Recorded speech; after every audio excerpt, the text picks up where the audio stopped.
This is the Hot Take Podcast. I'm your host, Sports by Dustin. We have episode 1 here with Matt Downs, the owner and founder of DGFantasy. But before we get into his story and the podcast, I did want to mention about the HotStreak Fantasy app. If you guys haven't downloaded it already, go to the link in the description, download the app, use the code there. You'll get $10 bonus plus 100% deposit match up to $1,000. It's basically a sports prop entry site where you can place over-unders on props, whether it's WNBA, NFL, baseball. They also have live in-play props where you can predict next at-bats, next drives, even next baskets, how it's going to happen, three-pointer, or if it's going to be a two-point bucket, something like that. So if you guys are interested in that, download it and get started playing today. You can win up to 32x your money. But, Matt, how you doing, my man? Doing great. First of all, I have a question. You said up to $1,000. Did I hear you right, or yes. Did you actually say okay? Just making sure that wasn't $100. There's $1,000 free dollars up to $1,000 exactly. And there's people that have definitely taken advantage of it. It's like, why wouldn't you? Guys, I don't work for HotStreak, but that sounds like a very good deal. I'm just saying that's not an ad for me. Basically, I'm doing great, money. Man. Thanks for having me on the podcast. I really appreciate it. This is episode 1, so I'm truly honored. And I'm thrilled to start talking about what DGFantasy is and how we can help you guys over there at HotStreak. Oh yeah, so just give people a little bit about what DGFantasy is for us, so they know. Yeah, DGFantasy was a lot of different things at first. So DGFantasy, well, first off, I guess I have to go over my background first. I graduated from a small college in Maryland, 4-year degree, finance with an investments track. I know, how am I getting to the sports industry? I'll tell you here in just a second. So I spent the first 4 years out of college pretty much hating every second of my life. I jumped around from banks to different positions. I was a financial banker, teller at one point at one bank, and then I switched to some back office job here at a smaller bank that will remain unnamed. But I was a risk management analyst. For anybody who's worked in the industry, you guys know that it's probably one of the most boring jobs of all time. You're probably falling asleep as you listen to me describe it. But regardless, it was a very boring job. Hated every second of my life. I was there for about a year and a half. And pretty much me and my manager just looked at each other and we were just like, yep, we're going to have to do something with you because you're not motivated. I didn't want to be there. Like, we both just hated, not each other, but just hated the situation that we were in. And I was like, do you know what? I have to quit. I have to do something with my life. On the side was DGFantasy. I was making, like $400 a month in YouTube revenue. For any of you YouTubers out there, you don't make much unless you're hitting the big views, right? Like the Logan Pauls of the world are making hundreds of thousands of dollars. Right. So real quick. So you were already doing that on the side, meanwhile maintaining your job. I was waking up around, I had to be in at 8. I'd wake up at like 6 a.m. every single day. And keep in mind, I was doing DraftKings salary-based analysis on YouTube. That was when DraftKings was bigger. Since then, it's kind of gone down in size. But that's what I was doing originally, just because I was obsessed with DFS. I still am, obviously. But I was literally obsessed. I was doing it on the side and only doing it on YouTube. I didn't even have like a subscription platform to really help anybody. But I would just put out my free content. I thought the only money you could make was from YouTube. I was making $400 a month on the side, which again, if you do the math, is not that much. It's $200 every 2 weeks. And I was getting a decent amount of views, but it never amounted to anything. So I decided after I quit that job, I just decided to go all in just for a month, just to see like how that would go. And didn't go well at first because I told you this story before. Sports decided to shut down 2 days after I had, quit the job. And that was the Rudy Gobert moment. I'm sure everybody in the sports world remembers that, where he's touching all over the mics as a joke, but then he ended up getting COVID. So the whole NBA shut down. My business pretty much almost shut down at that point because I talked about NBA for a couple of days, just ramping it up. And then all of a sudden, all my content shut down. Taken away from you, yeah. I was literally, just looking around. I was like, what do I do next? This must be a sign, right? From God himself. He's literally saying, don't do this. So I ignored that sign. I decided to pick up my DFS app. I was like, what else can I possibly talk about? Is there anything that's not shut down? Well, there was esports going on. League of Legends, I had known about this much of League of Legends. I'd watch it occasionally. I still had no idea what was going on. I knew that one side attacked the other side. And that's pretty much all I knew. I knew that you got fantasy points from getting kills and finishing your opponents and getting assists. I knew that much. And you got minus points for deaths. So I decided to dive in a little bit deeper there. And I was one of the first YouTubers at that point to put out League of Legends, DraftKings, salary-based content. And because of that, there were no competitors. And that's where it all began. It's such a weird story. But if that had not happened, I don't think that DG Fantasy would be here today doing the kind of content that we do. It kind of snowballed into NBA when they finally came back, NFL. And honestly, it was just one of those things that just kind of happened. To this day, I have one other buddy, TJ. I was able to bring him on. Years 1 and 2, we covered the salary-based content, but then we moved into other DFS prop betting apps like HotStreak. So now we are able to provide full-on prop betting content, and that leads me to my next thing. We recently came out with a new product. It is the player prop optimizer, where we're able to compare all props from other various DFS sites to all major sports books lines. And that's been very successful. Everybody has been loving it because mathematically, it is a proven strategy that will keep you remaining profitable in the long run as a sports bettor. The plus EV strategy. But yeah, that's kind of a brief overview of how I got to the point I am today.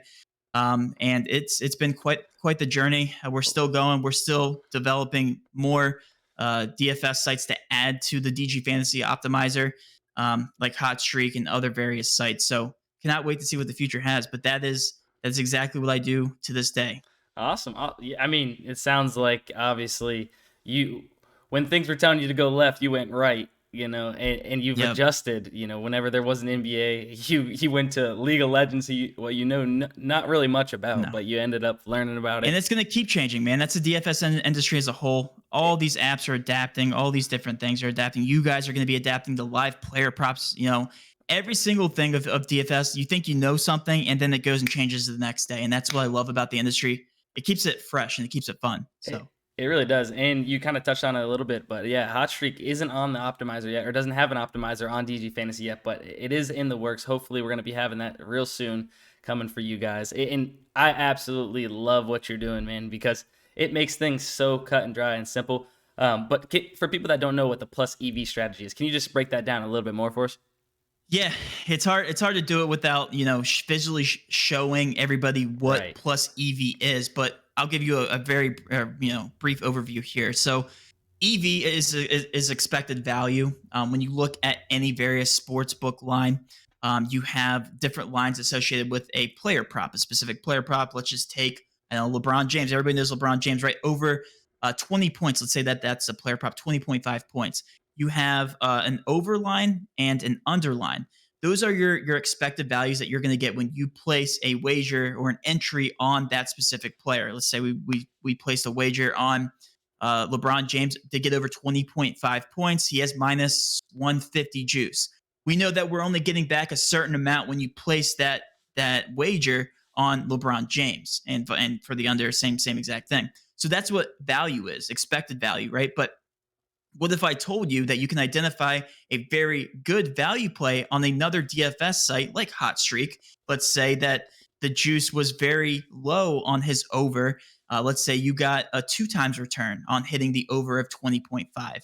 That would be fantastic expected value. So again, we break that down into a percentage on DG Fantasy. That's what our optimizer does. What's the percentage chance that HotStreak is implying that he's going to hit the over of 20.5? Well, let's just hypothetically throwing complete random numbers out because NBA season's obviously over. Let's say he has a 60% chance, according to HotStreak, to hit that over. Well, we're going to go directly over the HotStreak and we're going to place that bet because there is plus EV on LeBron James. I Exactly. know that's a lot to take in, but that's exactly what we're showing you with all these DFS sites, how they take advantages and how to mathematically identify those value plays. So that's what we do for all of our members.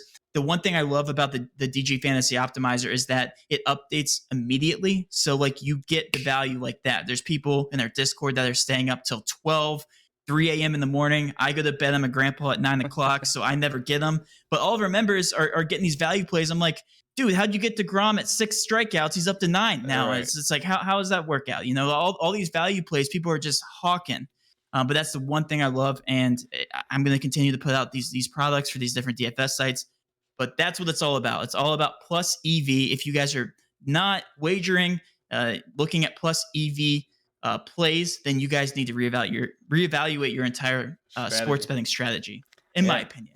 No, I mean I can definitely agree with you. And one of the things that I like too about using an optimizer that that you guys have is the fact that sometimes like HotStreak will have kind of like what you mentioned. Let's say Degrom's at 9.5 strikeouts right now. Elsewhere Exactly what is that? Yep. you see like let's just say for instance that HotStreak has him at 8.5, and they were already expecting him to go over 9.5.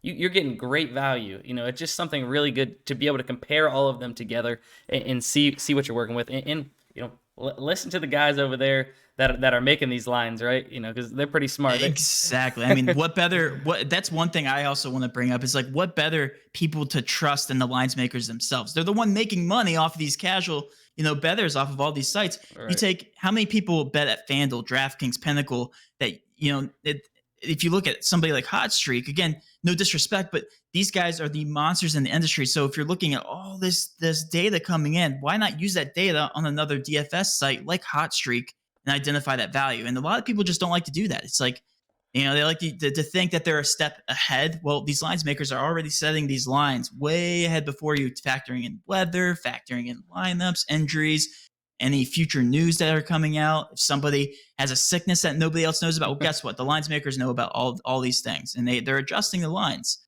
So that's one thing I always try to preach when I talk about these lines makers making these lines. All the research you need here are in these lines themselves, and that's one thing I will always preach in my community. I do have a question. What do you think about? I Yeah. see so many people talking about the bumps and people getting mad when plays get bumped. What's your take on it, Matt? Oh boy, you've had to throw that on me. I had to get controversial here. Okay. So you have to bump. You have to, as a sports lines maker. HotStreak has to bump. All these other sites have to bump. They have to, because if they don't, they're gonna lose money in the long run. Can you imagine? Just think about it. Just let's flip the script, right? Let's say that me and you are making lines for HotStreak, and our little algorithm here puts out a line, because we're doing this all. We're not manually putting out these lines, right? We're telling, we're setting up an algorithm to have all these lines go out immediately, automatically. And let's say our algorithm kind of, it has an error here, and it puts out a line. Can you imagine since we're on the topic of DeGrom, let's say we put out DeGrom at 3.5. What are we going to do? We Are hammered we the not over. going to bump that? Are we not going to bump that and let every single member and the United States run to HotStreak, put down, thousands and thousands of dollars on this, and then bankrupt us immediately? Of course, we're going to bump the line. Like, that's just, to me, that's just, you're thinking on only one side of the spectrum. You're only thinking as a sports bettor and making profit. Right. Yeah, you have to think about the other side. The other side doesn't make money, then you're not able to come back to the sports book and identify those value bets. And That's, to me, it's just like, how wouldn't you think about it from that perspective? At some point, you have to adjust the lines. And as the industry gets sharper on these other sites, it's like they're only going to continue to bump even more aggressively. So to expect them not to do that, you're basically expecting them to lose more and more money, which doesn't make sense in my opinion. Again, Right. that's my opinion. To me, it feels like the lines makers you're almost holding a gun to them at that point when you're saying things like you can't bump the lines. It's like, well, you kind of have to if you want to remain profitable in this industry. I agree. I mean, some people just don't get it, and some people just think that there's somebody behind the computer, just like no, we're gonna put this up. But a lot of it to do is like with an algorithm that there's a lot of money coming in on this specific prop and this and that. Right. So it all comes into play. Well, that's real quick. Just real quick. Sorry. Yeah, you're good. You're good.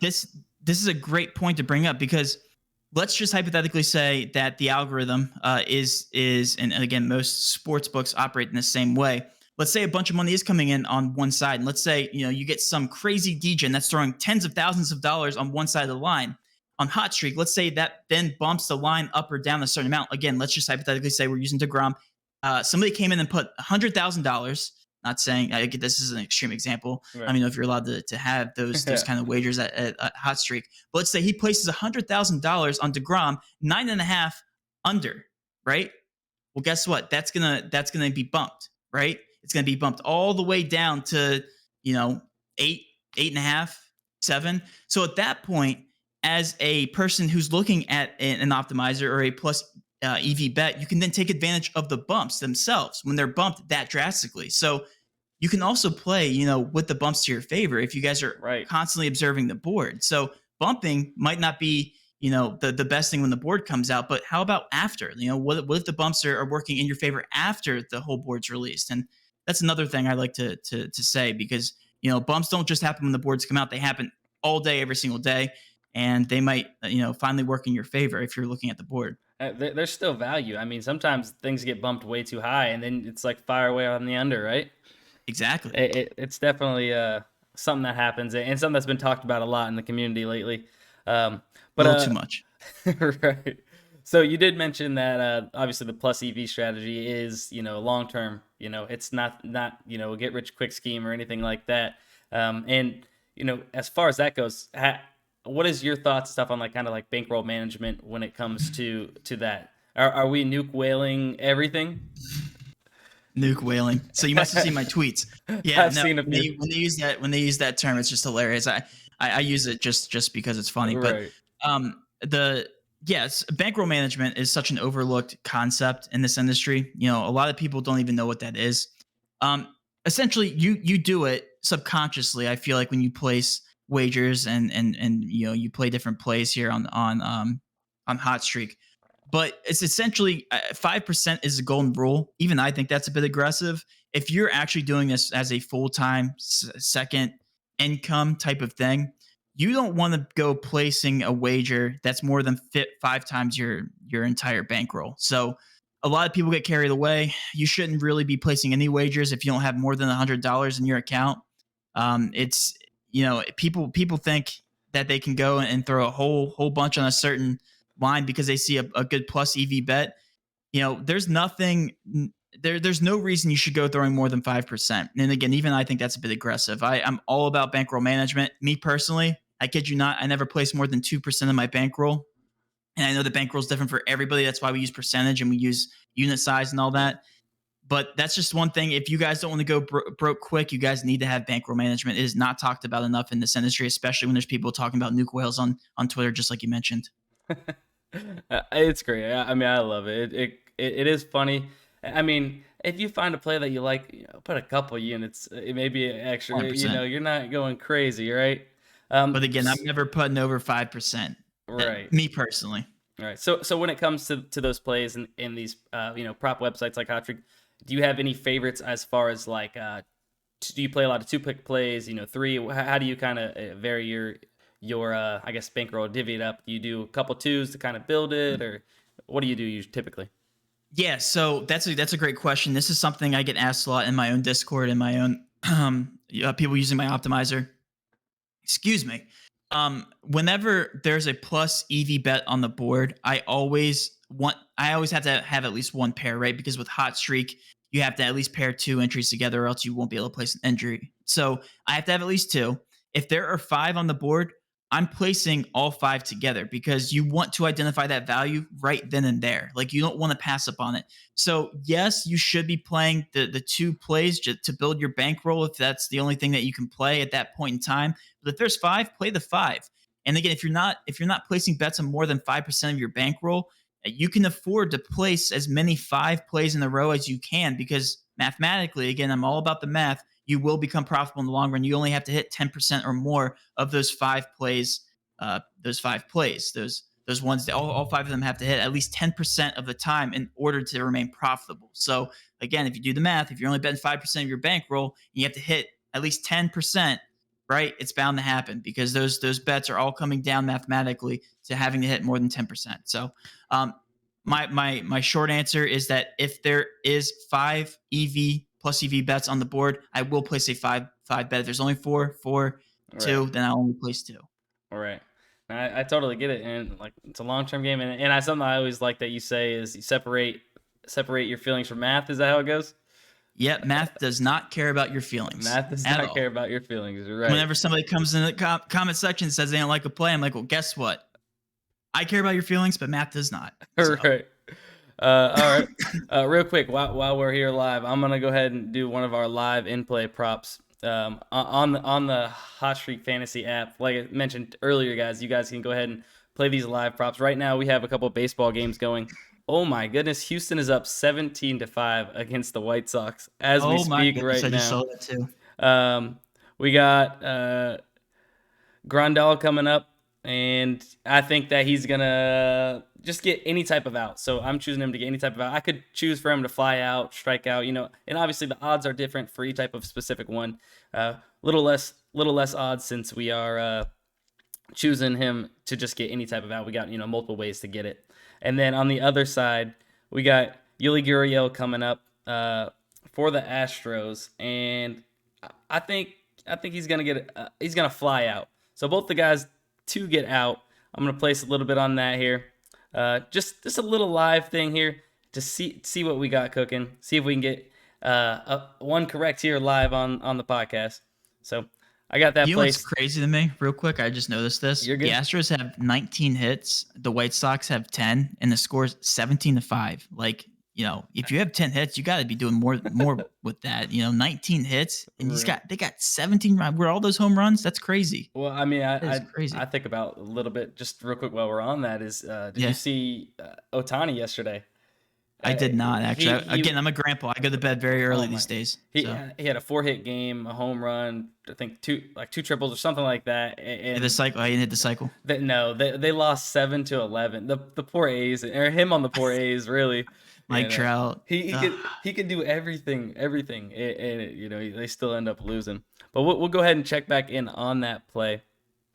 But no, so just so you know, I did peep the optimizer this morning, and we ended up with our boy Stone Garrett to go over 0.5. I talked about that. Total base. I did. I might have watched your video as well. So yeah, Stone Garrett, man, I think it's his second time actually in the major league game, and he got it done in the first at bat too. So and he's sitting at three total bases at the moment as we speak. So it was a 2 last time I looked. So that's awesome. Hey, he's somebody to look out for too, for sure. So just while we're on that topic, he had minus 195 odds to hit the over on Pinnacle at 0.5 total bases. I believe the last time I looked at him, which would be easily a plus EV bet on both HotStreak and any other DFS. I'm pretty sure all DFS apps had him at 0.5. Like if you aren't hammering the over there when Pinnacle has that much confidence, I don't know what to tell you guys. Like that mathematically is going to check out in all DFS apps. See, in devil's advocate, people might look at that and be like, "Oh, it's only his second major league game," and but that's where it comes into play. Is you're looking at so much, as a typical person, on Twitter giving plays or anything like that. You're looking at so much, and it's all so simple sometimes, right there in front of you. It's so simple. And not only that, people don't realize like how good these guys are when they come up and it's their first game. They're extra motivated. They're batting. Do you know what he was batting in the lineup? Was he 1 through 5? I'm not positive. I know that he was DHing though. I don't know where he ended up hitting at. I'm assuming it was up towards the front if I had to guess. Yeah. I mean, regardless, like if you're batting 1 through 5 and you're getting pulled up, like that, pretty good scenario for you, and I believe he had even a decent matchup at that. So all those things are factoring in. So minus 195 odds, give me that over. I don't care if he doesn't hit it. Again, I'm taking the plus EV bet. I'm going to sleep at night knowing that I placed a good wager on that app. So. Right, and the lines makers are doing it for you basically. They're already taking this all into account. Mm-hmm. All right, so real quick, we have our live in play props and such. I like to mention that some of the things like in MLB like that I look out for when I'm placing a live in play prop, which I didn't see when I was just looking, so I didn't quite get to use my strategy. But I like to look a lot of times when games are in the 9th inning and a closer's coming in because they're typically shut down and they're either going to get some strikeouts or definitely get some outs. That's what they're supposed to do at least. Odds are when you're a closer, you're probably gonna get a save and you're a shutdown pitcher.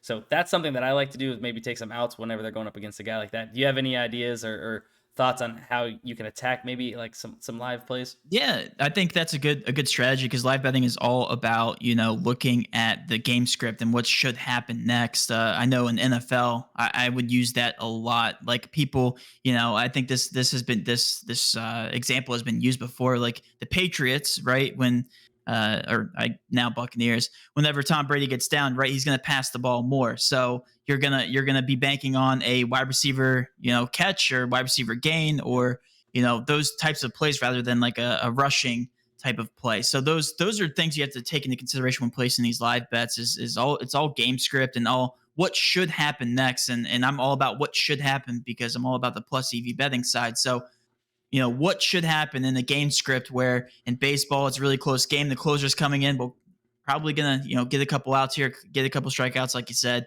Completely agree with you. Yeah, and then something else to mention that just brought to my mind because it's happened to me before. So you see it's the ninth inning and the team is down two that's pitching or whatever, and yeah they got one out, but there's a runner on second.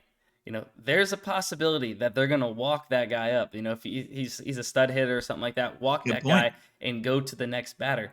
And on HotStreak, that's called an other selection, right? So you would have to select the other selection either for like a hit by pitch, or it could be a fielder's choice, stuff like that, or a walk would come under the other selection. That's happened It to me must have before. some good odds on that other category. Some decent odds for sure. But if you're looking ahead at the game script, that's something you can take a chance on. If or if a Right. pitcher's struggling, to throw strikes, you might take a guy with the other to hope that walk. But to me, it's just because it's happened to me before, where it's like I took a guy to get a base knock, and he ends up getting intentionally walked, because I didn't think about the scenario of things Mhm. sometimes. So All you about game script, all about the scenario. all right, 100%. definitely got to be paying attention to it. Speaking of like the live in play entries though, as well, I know you're on the plus EV side where it's kind of hard to do that with live entries at the moment, and thinking about the future of fantasy apps and live in play props. And that's because that's kind of the way I see things moving. And I think you kind of think so a little bit as well. But I want to hear your thoughts on, is that something in the future that we might see on like an optimizer or hope to? I don't know how the back end of things. You're smarter than me as far as that goes, but let us know. Oh, I'm not. I'm not. I hire people to do that part. I don't do anything on the. I just talk about it, man.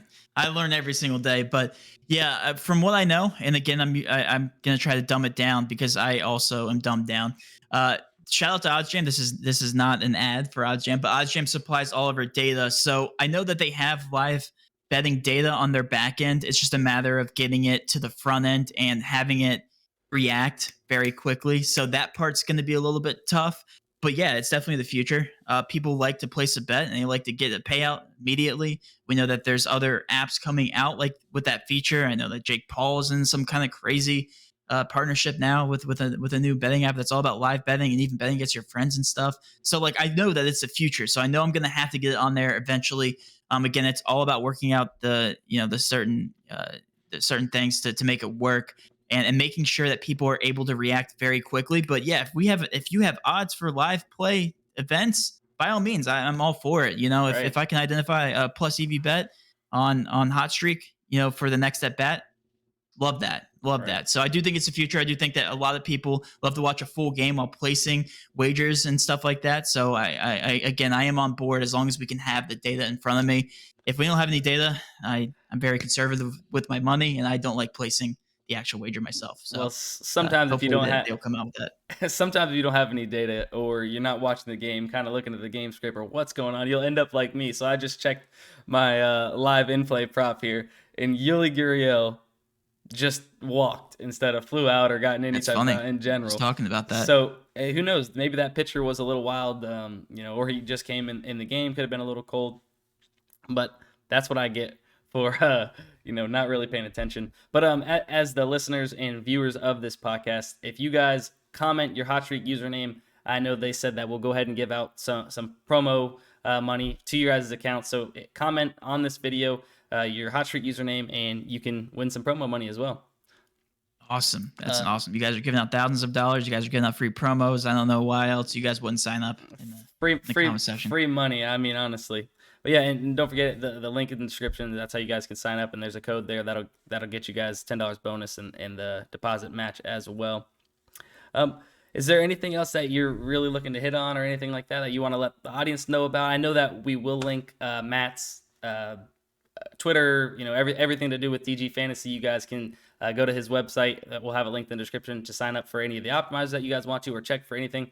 Oh, we didn't mention you guys do have just kind of like write ups and stuff about plays and everything as well on your website. You want to touch on anything else like that?